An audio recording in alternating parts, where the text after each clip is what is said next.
Alors nous allons maintenant avoir l'intervention de Dario Fernandez Moreira, mais qui va nous être lue par Evelyne Navarre, qui a traduit le texte anglais d'origine, car l'auteur ne pouvait pas être avec nous. Juste un mot pour vous dire ou redire qui est Dario Fernandez Moreira.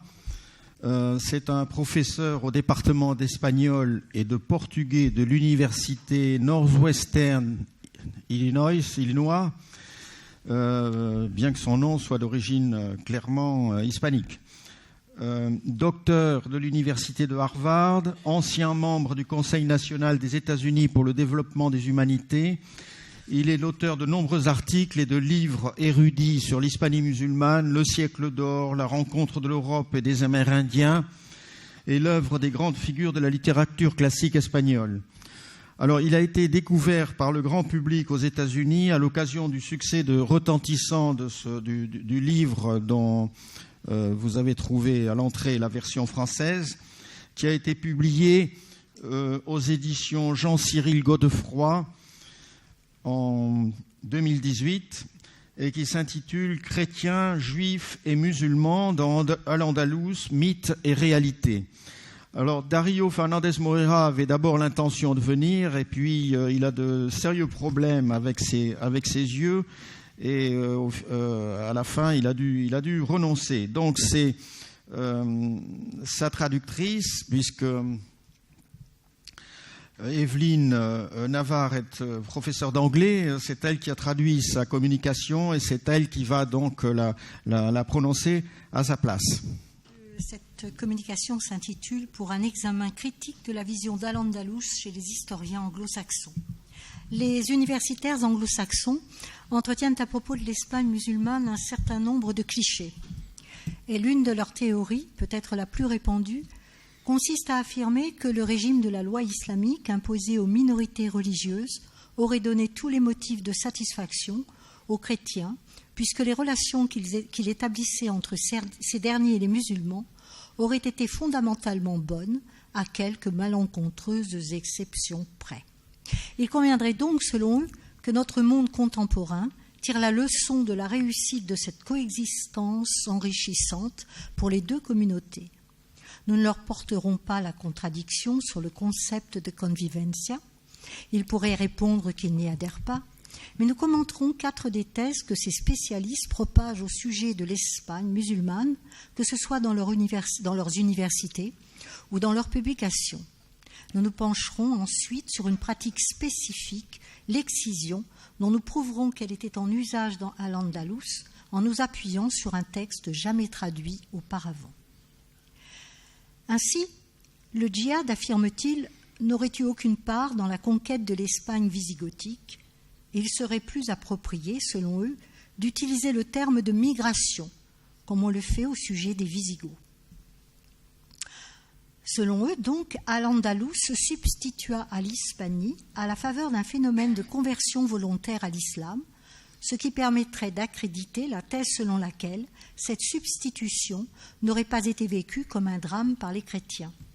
Cette théorie est communément enseignée dans le monde universitaire anglo-saxon, où elle a trouvé un écho surprenant, alors qu'elle est largement discréditée en Espagne auprès des historiens et des spécialistes du monde arabe. Nous devrions, affirme le professeur Nirenberg, considérer que l'arrivée des musulmans constitua une vague migratoire, tout comme cela avait été le cas des Visigoths.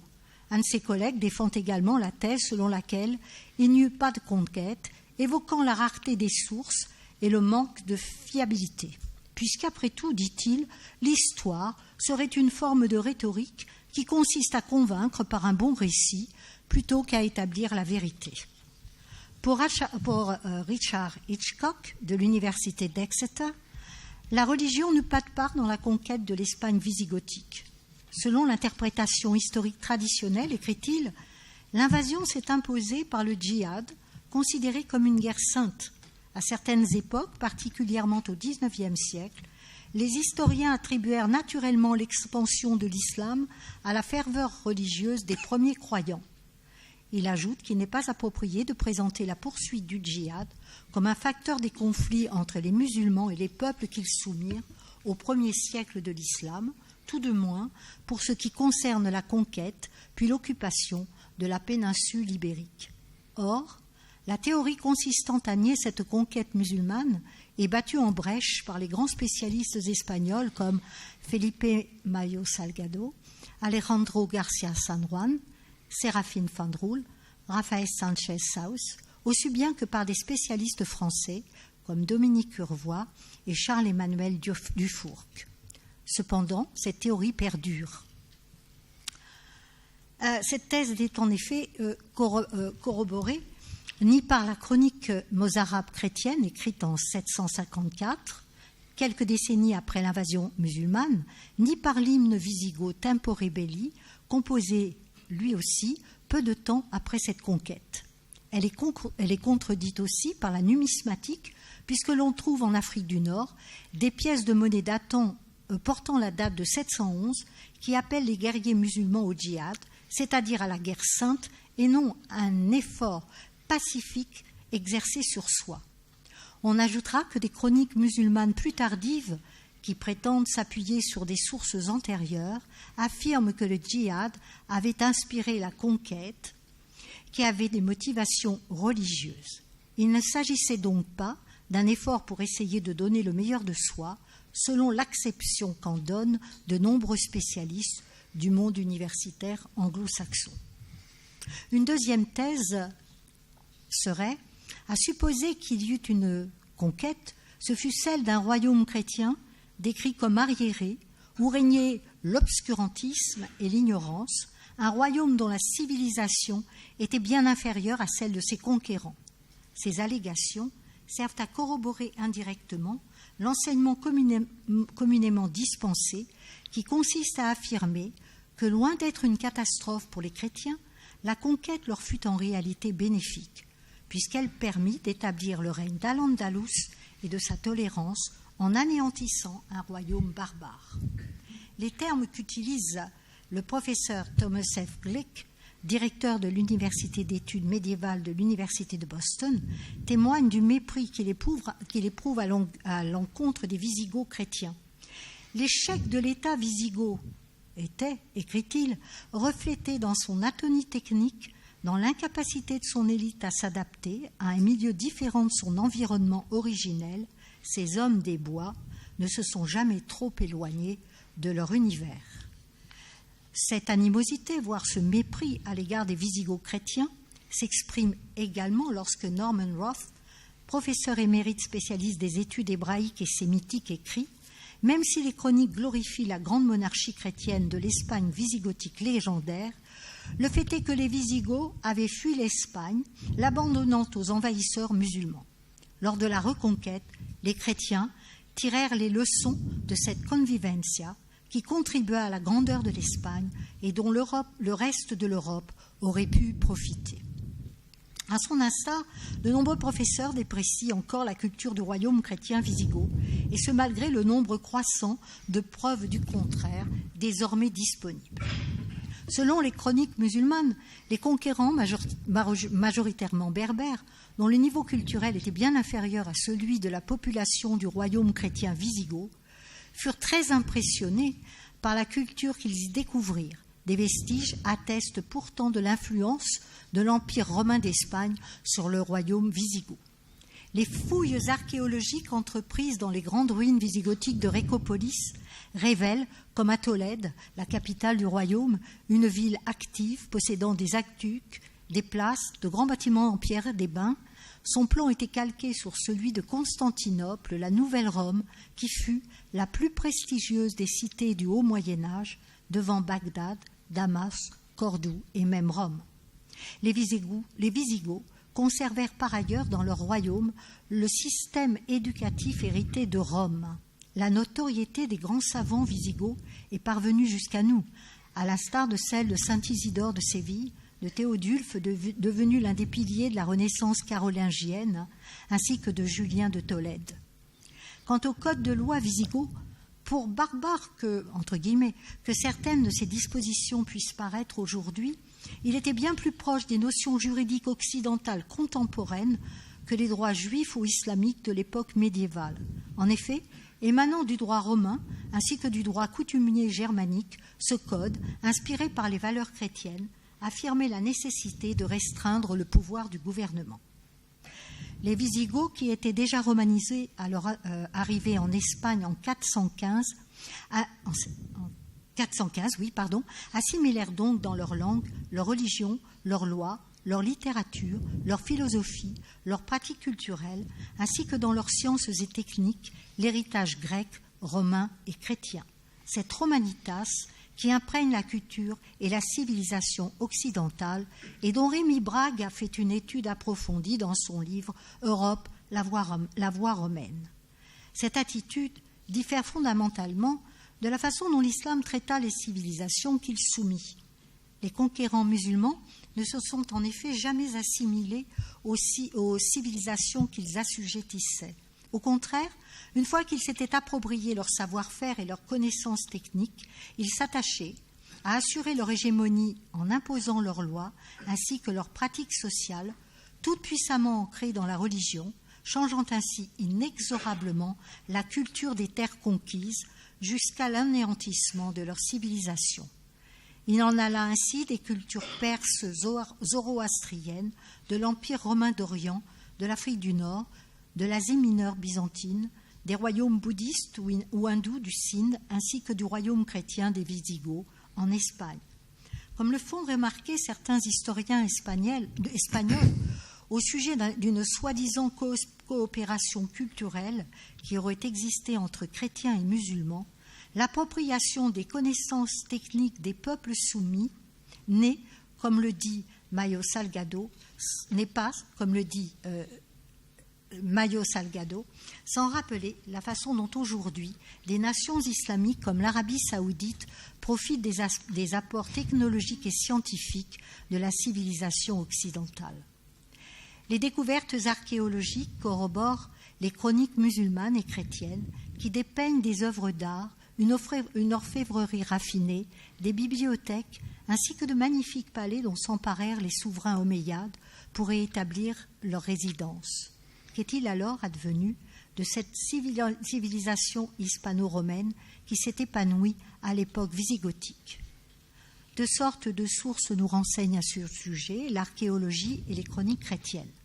L'archéologie, les édifices érigés à l'époque visigothique furent démantelés par les conquérants musulmans qui en récupérèrent les matériaux afin de les utiliser pour leurs propres bâtiments, comme l'a montré l'historien de l'art Basilio Pavone Maldonado. Les chroniques chrétiennes et musulmanes témoignent des pratiques des premiers conquérants musulmans qui détruisaient ou transformaient les monuments que les civilisations conquises avaient érigés. Ils s'attaquaient particulièrement aux lieux de culte dont la vue aurait pu offenser l'islam ou lui faire concurrence. Comment expliquer le mutisme de certains historiens anglo-saxons à ce sujet? On pourrait penser qu'ignorant leur langue, il n'est pas accès aux travaux des spécialistes espagnols et français qui ont publié les meilleurs ouvrages mettant en évidence l'importance culturelle du royaume chrétien wisigoth dans l'élaboration de l'identité médiévale européenne. Mais c'est oublier que certains de ces travaux, à l'instar de ceux d'Alberto Ferrero, ont été traduits en anglais. Ce silence ne relèverait-il pas plutôt de la mauvaise foi? Nous en venons maintenant à la troisième thèse. Si tant est que l'islam ait conquis l'Espagne, cette conquête ne s'est pas accomplie par la force, mais pacifiquement, par le biais de traités. Cela contribue également à accréditer la thèse selon laquelle l'avènement d'Al-Andalus à la faveur de la disparition de l'Hispanie ne fut pas ressenti comme une catastrophe par les chrétiens. Il eut bien des accords de paix, mais les chrétiens s'y soumettaient parce qu'ils savaient ce qu'il en coûtait de les refuser et de résister.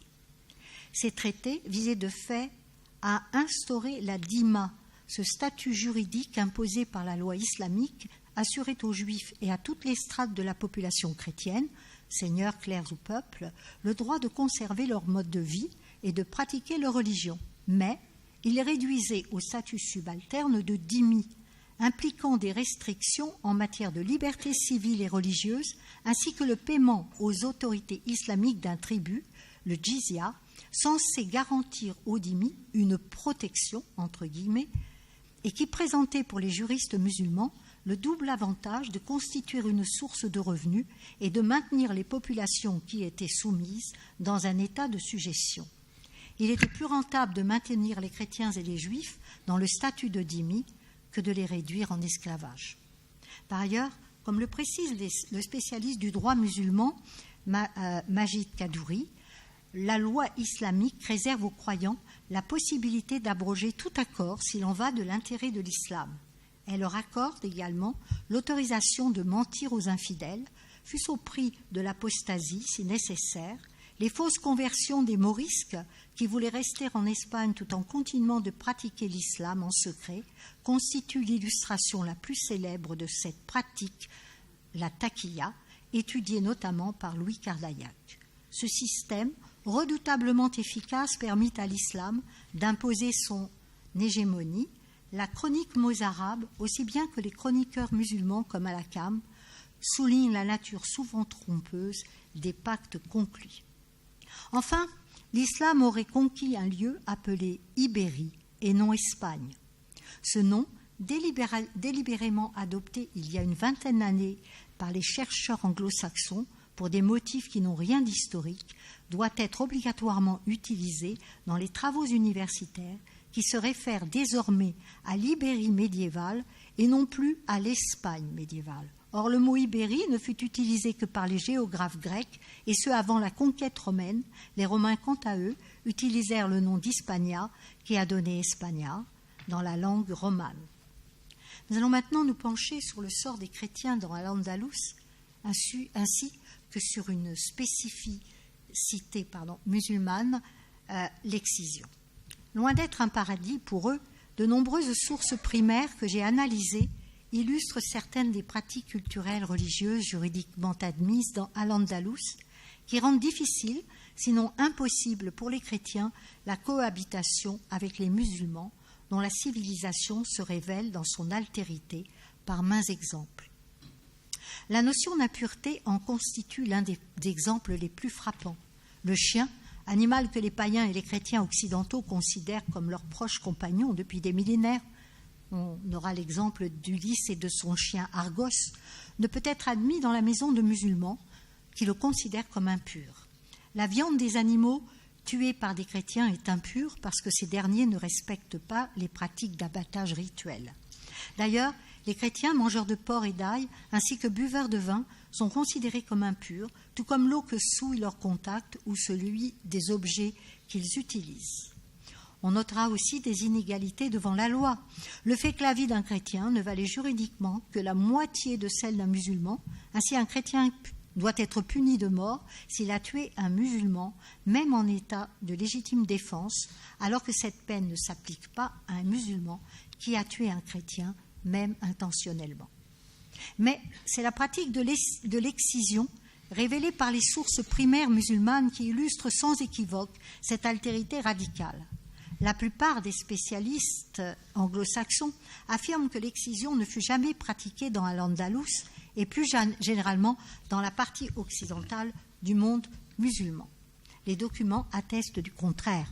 J'ai analysé un certain nombre de textes juridiques malikites qui étaient en vigueur, le Al-Muwatta de Malik ibn Anas, le Risala d'Al-Qayrawani, le Al-Tafri d'Ibn al-Ghala, ainsi que les Leyes des Moros.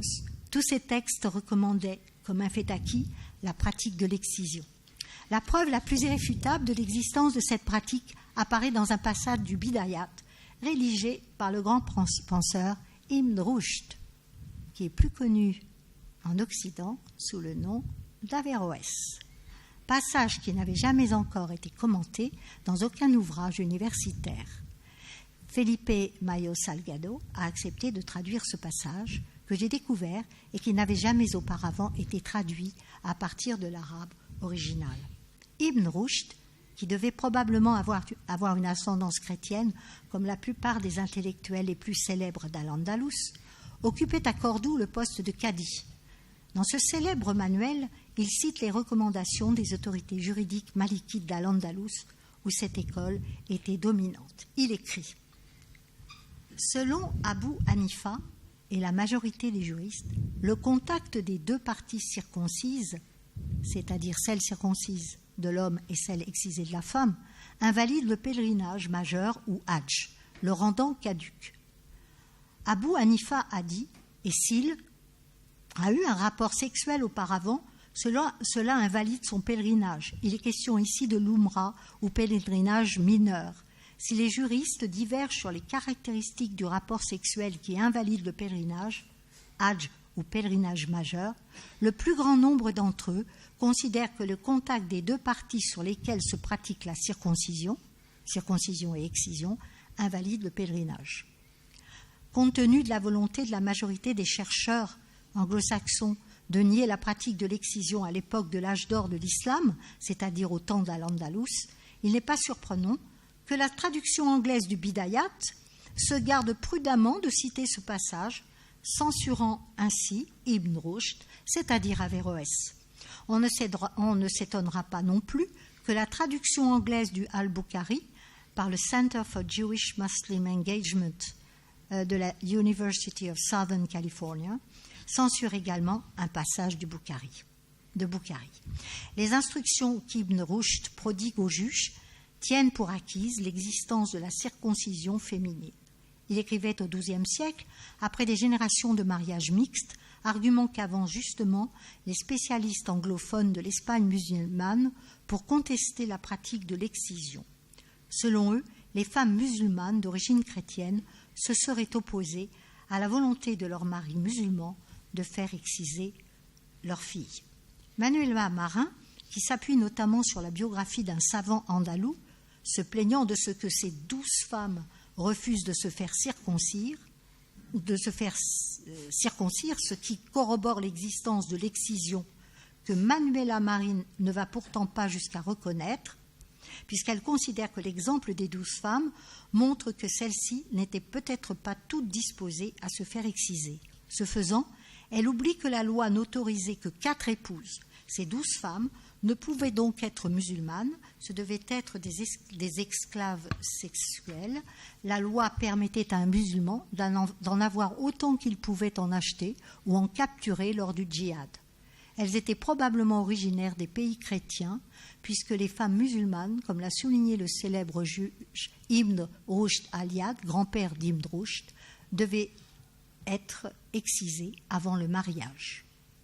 D'autres témoignages présentant un grand intérêt ne sont pas mentionnés par les universitaires.